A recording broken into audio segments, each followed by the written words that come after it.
Il peut être difficile de se dire à soi-même, un jour, par hasard, ça y est, je parle français couramment. Ça y est, je maîtrise la langue.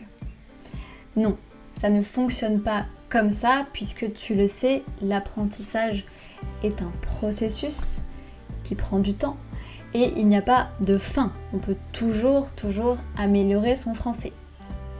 Mais, il y a des signes qui montrent que tu maîtrises la langue et que tu le parles couramment.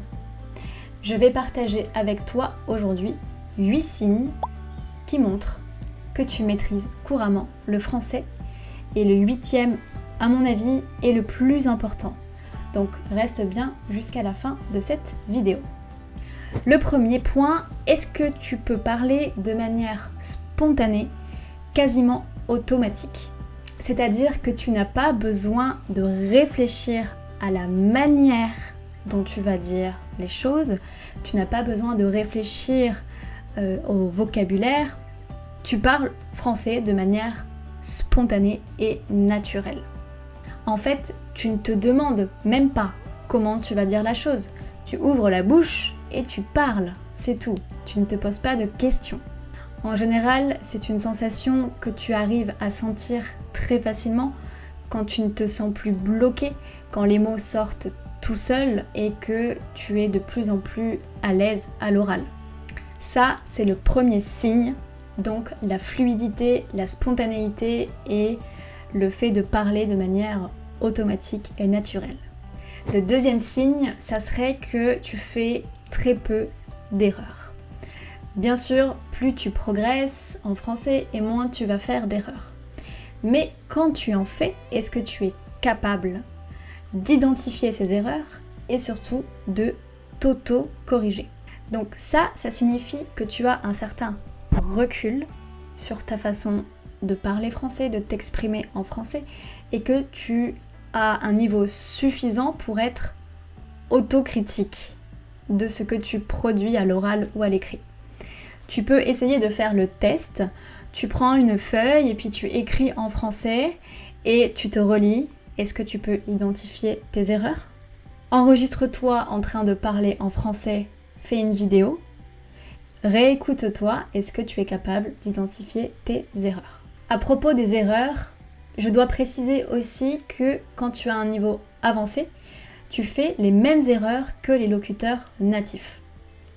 Je te l'ai toujours dit, les locuteurs natifs font aussi des erreurs, moi-même j'en fais, et si tu fais les mêmes erreurs que nous, eh ben c'est un bon signe. Ça veut dire que tu répètes les phrases que tu entends au quotidien, donc que tu as un niveau proche des locuteurs natifs. Troisième point, tu peux entretenir une discussion naturelle sans aucun effort. Ça signifie pouvoir discuter avec à peu près n'importe qui, de à peu près n'importe quoi, en tout cas des thèmes assez généraux. Donc tu es capable d'interagir facilement avec n'importe quelle personne de façon naturelle.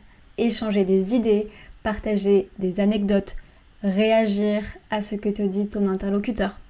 Tu vois, c'est le genre de conversation où il n'y a pas de silence gênant, où ton interlocuteur ne fait pas d'efforts particuliers pour essayer de te comprendre. Quand c'est très fluide avec l'autre personne, dans n'importe quel contexte, tu vas faire des courses, tu fais une petite blague, tu es avec des amis, vous arrivez à échanger vos idées, etc. Donc ça, c'est un signe que tu maîtrises très bien la langue. Quatrième point, on va parler de l'accent. Tout le monde a un accent, même les locuteurs natifs. D'ailleurs, vous me posez très souvent la question, Nelly, quel est ton accent? Comment te dire? C'est un peu compliqué pour moi de répondre à cette question. Je dirais que j'ai un accent du sud mélangé à un accent parisien, donc je n'ai pas un accent très fort. Peut-être quelques influences, évidemment, selon le contexte, selon les mots, mais voilà. Je pense que mon accent évolue aussi. Il devient un peu plus parisien, un peu moins toulousain. Évidemment, un accent, c'est naturel. Vous ne devez pas être gêné de votre accent. Votre accent est normal. Mais Quand tu parles couramment, ça signifie que ton accent ne gêne pas, n'empêche pas la communication. Tes interlocuteurs n'ont pas besoin de faire un effort pour te comprendre. Ton accent n'est pas un frein à la communication. Le 5e indice qui prouve que tu parles couramment français, c'est que tu penses en français.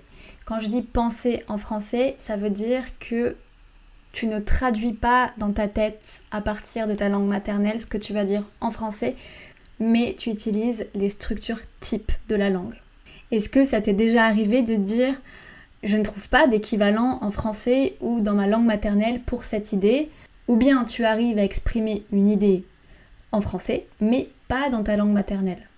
Donc quand les structures des phrases et la grammaire française commencent à affecter ta langue maternelle, au point où tu te dis « je ne trouve pas d'équivalent », on pourrait pas dire ça comme ça, les structures ne sont pas les mêmes, là c'est un bon signe. Ça prouve que tu penses vraiment en français au niveau structural. 6e point, quand ça ne te demande pas d'effort particulier de conjuguer ou d'utiliser la grammaire française. Par exemple, tu veux t'exprimer au passé, tu ne te demandes pas est-ce que je dois utiliser imparfait, est-ce que je dois utiliser passé composé. Non, tu as intériorisé la grammaire.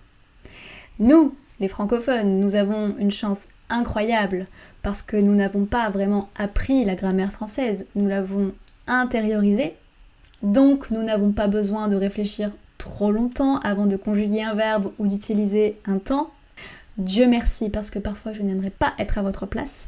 Mais vous, malheureusement, vous avez dû l'apprendre. Et bien, quand ça devient de plus en plus naturel et que vous n'avez plus besoin de réfléchir à quel temps utiliser, comment conjuguer ce verbe, eh bien ça prouve que tu es à l'aise.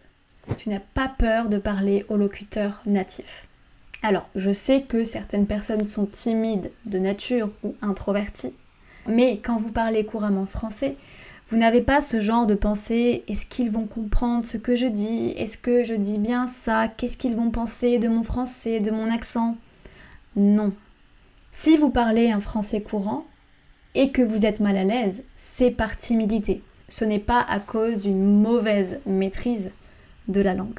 Quand vous êtes à l'aise pour aller vers les autres, vers les locuteurs natifs, c'est un bon signe. Et le dernier point, le plus important, vraiment le plus important, c'est comprendre l'humour. Quand vous comprenez les blagues, vous comprenez l'humour, l'ironie, les jeux de mots, c'est le signe ultime que vous maîtrisez le français. Comprendre l'humour dans une langue étrangère, c'est la chose la plus difficile.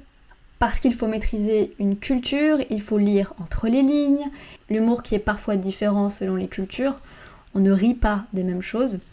Donc je dis pas qu'il faut comprendre toutes les blagues, même moi je comprends pas toutes les blagues, mais vous arrivez quand même à rire de temps en temps des blagues que vous pouvez entendre et surtout vous arrivez à les comprendre, à condition que les blagues soient bonnes, bien évidemment, ce qui n'est pas toujours le cas. Alors, est-ce que tu penses que tu parles français couramment ? Dis-moi en commentaire si ces 8 points sont validés pour toi. Et je t'invite encore à t'abonner pour la deuxième partie de cette vidéo qui sortira dans quelques semaines. Je te dis à bientôt dans une nouvelle vidéo. Prends bien soin de toi. Salut!